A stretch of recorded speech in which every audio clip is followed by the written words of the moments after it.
Magandang hapon mga katols. Meron pa naman tayong bagong project dito ay ang pagkabit ng ating timing belt. So bago na to po yung ating timing belt na long tsaka yung short ito. Tapos bali yung itatopic natin po dito yung sa kanyang timing mark lang, yung kanyang mga marking. Ito pong unit ay 4D56 diesel engine. Ito po.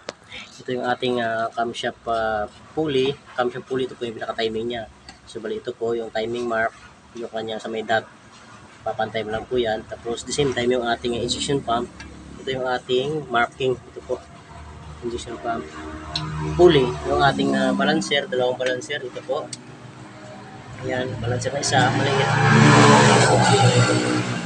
Tapos ito yung ating pinaka-main crankshaft pulley, yung itong pinaka-timing niya. Ayan po sa may plate na manipis. Doon sa loob yung makapal. Ito na po yung pinaka-timing niya. Ito po.